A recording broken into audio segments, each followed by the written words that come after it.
Question number दूसरा है, आकलन द्वारा निम्नलिखित पूर्ण संख्या का घनमूल ज्ञात कीजिए। आकलन द्वारा ये सब पूर्ण घन है, लेकिन आपको आकलन द्वारा ही निकालना है। ये जो संख्या दिया हुआ है पूर्ण घन है, लेकिन किसका घन है वो आपको अभाज्य गुणनखंड विधि द्वारा नहीं बताना। इसके हम पीछे वाले जो क्वेश्चन सॉल्व किए हैं उसमें अभाज्य गुणनखंड विधि द्वारा निकालें, लेकिन इसमें आकलन विधि द्वारा। देखिए आकलन विधि क्या है, तो देखिए विद्यार्थियों आपको इसको कम से कम आपको याद कर लेना चाहिए। हम पिछले सबसे पहला वीडियो में हम यही बनाए थे कि इकाई अंक, जैसे यहाँ पर इकाई अंक 0 है तो इसका घन का इकाई अंक क्या होगा 0 होगा। उसी तरह से एक का इकाई अंक किसका घन का इकाई अंक 1 होगा, 2 का 8 होगा, 3 का 7 होगा, 4 का 4 होगा, 5 का 5 होगा, 6 का 6 होगा, 7 का 3 होगा। 7 का 3 कैसे होगा, 7 का 3 मतलब 7 घन, मतलब 7 गुने 7 गुने 7, इसको गुना करेंगे तो जो गुणनफल आएगा उसका इकाई अंक 3 होगा। उसी तरह से 8 का 2, 9 का 9,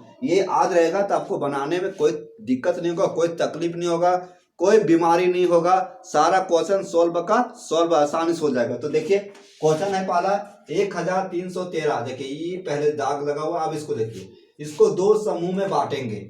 इकाई हम किधर से पढ़ते हैं, इकाई इधर से पढ़ते हैं, इकाई दहाई सगड़ा हजार, तो इसको दो समूह में बांटेंगे। तो पहला समूह क्या होगा 3 का ले लेते हैं, 3 का, क्योंकि घन में 3 अंक एक साथ लिया जाता है। तो 1 2 3, तो 3 अंक जो हुआ सो समूह 1 हुआ है ना, और ये जो अकेला जो एक है इस समूह 2 हुआ, तो लिखेंगे समूह 1 है ना, समूह 1 क्या पहला समूह लिख सकते हैं, पहला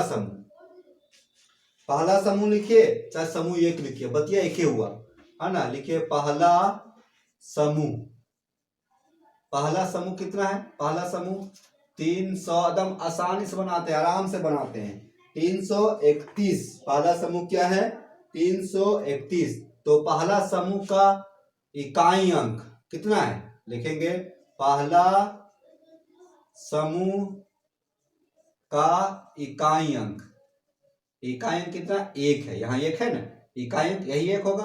अब पहला समूह का इकाई अंक का घन लिखेंगे, एकदम बहुत अच्छा से बता रहे हैं, तोड़ तोड़ के बता रहे हैं। पहला समूह के इकाई अंक का घन कितना होगा, देखिए पहला समूह का इकाई अंक 1 है तो इसका घन क्या होगा, देखते हैं इकाई अंक के घन 1 का घन क्या होगा 1 होगा। फिर भी इसको हम तोड़ के बता दे रहे हैं, इसका मतलब 1 गुने 1 गुने 1 बराबर 1 ही होगा, क्या होगा 1 होगा, ठीक है।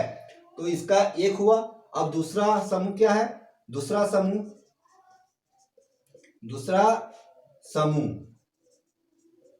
देखिए यहां से यहां 331 को पहला समूह माने, अब दूसरा समूह क्या ये है 1 है, तो 1 लिखेंगे, ठीक है 1 लिखेंगे। अब उसी तरह से इसका जो है घन, इसका भी घन होगा, तो क्या होगा इसका घनमूल, इसी तरह लिखेंगे पहला, दूसरा समूह का इकाई अंक, दूसरा समूह का इकाई अंक भी यही है और पहला समूह भी यही है, लिखेंगे दूसरे समूह के इकाई अंक का घन, तो ये इकाई अंक ये हुआ, तो इसका घन क्या होगा 1 होगा है ना। अतः क्या लिखेंगे, ये जो पहला शुरू आया था इसमें 331 में जो पहला आया था उसको पहले लिखेंगे, उसके बाद ये लिखेंगे इसके पहले, तो क्या हो गया 11 हो गया, तो ये हुआ 11 आंसर हो जाएगा। तो 11 का होता है 1331 घनमूल, घन होता है 11 का क्या होता है घन होता है, और 1331 किसका घनमूल है 11 का है, ठीक है। इस तरह से हम पहला क्वेश्चन सॉल्व किए। दूसरा क्वेश्चन आइए सॉल्व करते हैं।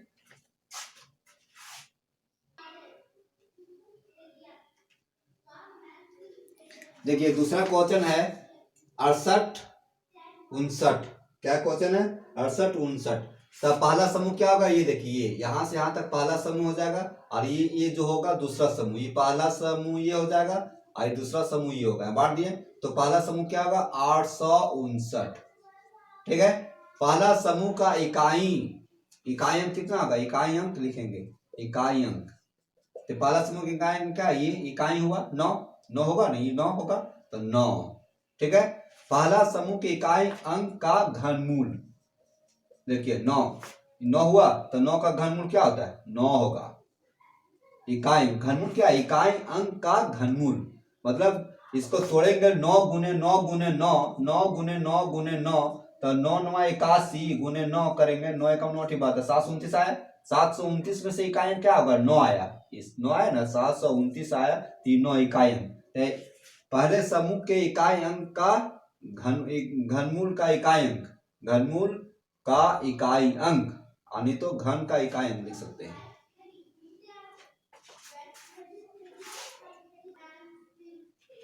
यहां देखिए, यहां लिखेंगे पहले समूह के घनमूल का इकाई अंक, घनमूल का इकाई अंक, इकाई अंक क्या होगा? देखिए 9, यहाँ 9 है दिया हुआ है, तो इकाई अंक 9, तो इसका घनमूल मैंने घन का इकाई अंक निकालेंगे तो कितना 9 आएगा, यहाँ बता दिए 9। ठीक है, 9 आया, इसका आ गया 9। अब लिखेंगे दूसरा समूह। दूसरा समूह क्या है? दूसरा समूह, दूसरा समूह क्या है? यहाँ 6 है। कितना है? 6 है। अब देखिए 6 किसका है? तोड़िए, तो 1 का घन निकालेंगे तो कितना? 1 का 1 होगा, और 2 का कितना होगा? 8 होगा। 2 का कितना होता है? 8। देखिए 2 का घन कितना होता है? 8 होता है।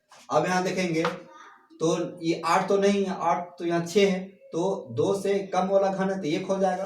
तो पहला क्या होगा? इकाई अंक, पहला इकाई अंक ये 9 लिखेंगे, अतः 9 9 9 पहले लिखेंगे क्योंकि इकाई अंक में से ये पहले शुरू हो जाएगा, और उसका दूसरा अंक में क्या होगा? 6। तो 6 का किसका है? 2 लेंगे तो 2 क्या होगा? 8 होगा। तो 8 से कम है तो 1 लेंगे, 1 क्योंकि 8 से अधिक, कम से अधिक नहीं होना चाहिए, कम होना चाहिए। तो 6, तो 1 का लेंगे, 1 का घन 1 होता है और 2 का घन 8 होता है, तो ये हो जाएगा या ये हो जाएगा। तो आंसर हो जाएगा 19। आंसर क्या हो जाएगा? 19 हो जाएगा। आगे बढ़ते हैं, तीसरा क्वेश्चन है 12,167। तो यहाँ से 3 लेंगे तो 3 क्या होगा? पहला समूह। इसको हम पहले लिख के रखें ताकि बार बार ना लिखना पड़े। तो पहला समूह क्या होगा? 167। ये जो 12 बचेगा, ये 12 वो दूसरा समूह में आ जाएगा। ठीक है, तो इसका भी लिख देते हैं। चलिए दूसरा समूह 12 लिख दिए, तो 167 आया। तो इसका इकाई अंक क्या होगा? पहला समूह का इकाई अंक, इकाई अंक 7 आया है ना। तो पहला समूह के घनमूल का इकाई मतलब इसका निकालेंगे 7 का, तो इसका 7 का क्या होता है? देखिए 3 होता है। क्या होता है? 3। इकाई अंक क्या होगा? 3 होगा। इसको आद करना पड़ेगा, आद रहेगा तो बेहतर होगा। ठीक है, तो 7 का क्या होगा? 3। इसको गुना करेंगे, देखिए 7 से 7 49 गुने 7 से 7 9 63 का 3 हाथ में 6, 7 चौका 28 और 6 28 6 34। देखिए 3 आया, इकाई अंक लेना है, तो इकाई क्या? 3 आया। तो पहला समूह क्या आ गया? 3 आया, मतलब इसका 3 आया, और दूसरा समूह क्या? 12 है, तो 12 हुआ। तो अंदाज लगाइए 3 का घन कितना होता है? 2 का घन कितना होता है? 8 हुआ। ठीक है, और 3 का घन लिखेंगे कितना होगा? 3 3 9 9 27 हुआ। देखिए 12 है, 8 से अधिक है और 27 से कम है। 8 से अधिक, 27 से कम। ठीक है, तो पहले क्या लिखेंगे? पहले लिखेंगे ये लिख लेंगे पहले इकाई अंक में, और यहाँ क्या लिखेंगे? 27 किसका है? 3 का है, तो 3 नहीं लिख सकते। क्यों नहीं लिख सकते? क्योंकि 27 से ये 12 कम है, और ये 8 जो है, 2 का घन 8, तो ये जो है से इसके से अधिक है, तो मतलब ये 2 लिखेंगे, 2 यहाँ पे। तो इसको ये 2 27 आंसर होगा, 27। इसको आप ऐसे लिख सकते हैं अंडर रूट, मतलब कि 12,167, तो इसका लिख सकते हैं 23 आंसर। इस तरह से आंसर लिख सकते हैं। आगे क्वेश्चन बढ़ते हैं।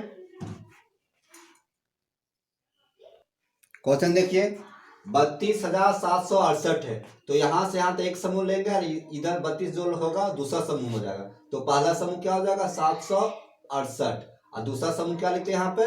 32। हम ये पहले से लिख के रखे हैं। ठीक है, तो पहला समूह हुआ 768, तो इसका इकाई क्या होगा? 768 में इकाई क्या होगा? इकाई दाएं से रहता है 8 होगा, 8 होगा। पहला समूह के घनमूल का इकाई मतलब इसका घनमूल का इकाई निकालेंगे। यहाँ देखिए 8 है, तो 8 का क्या होगा? 2 होगा। क्या होगा? 2। यहाँ 2 लिखेंगे। 2 कैसे आया? 8 का 2 कैसे आया? कि 8 को तोड़ेंगे हम 3 बार तो 2 आएगा। अब देखिए दूसरा समूह क्या है? 32 है। दूसरा समूह 32। अंदाज लगाइए 32 किसके अंतर्गत आएगा? तो अंदाज लगाया 3 का घन कितना होगा? 3 4 9 27 होगा। 4 का घन कितना होगा, 4 चौका 16, 16 चौका 64 होगा। देखिए यहाँ पर 32 जो है ना, ऐसे लिख सकते हैं 32 जो है 32 बड़ा है ना, किसके बड़ा है, 3 का घन से, और छोटा है 64 से, ऐसे लिख सकते हैं। मतलब समझे, 32 जो है 3 के घन से बड़ा हुआ और छोटा है 64 से। ठीक, तो इसको छोड़िए, आप यहाँ लिखिए, यहाँ क्या लिखेंगे, यहाँ पर 2 लिखेंगे, यहाँ 2 आया ना, तो 2 लिखेंगे यहाँ पे। पहला इकाई, पहला समूह में पहला समूह का ये 2 आया, और इसका कितना लिखेंगे, इसका 27 तीन लिखेंगे। क्यों लिखेंगे कि जैसे 4 लिखते हैं तो 4 का घन कितना 64 होता है, जो 32 से अधिक है। 3 लिखेंगे तो 27 होगा, यहाँ 3 लिखेंगे तो आंसर हो जाएगा 32। ठीक, नेक्स्ट आगे बढ़ते हैं, क्वेश्चन नंबर 5।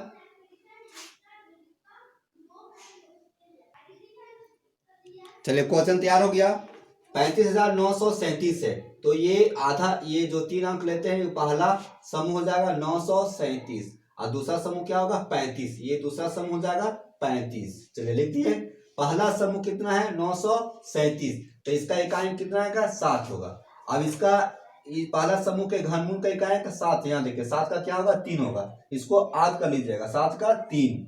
और अब देखिए 35 है, तो 35 लगाइए, किसका घन के अंतर्गत आएगा, 3 का घन निकालेंगे तो 27 होगा, 4 का घन निकालेंगे तो 64 होगा। अब देखिए 27 से ये अधिक हो गया और 64 से ये कम है।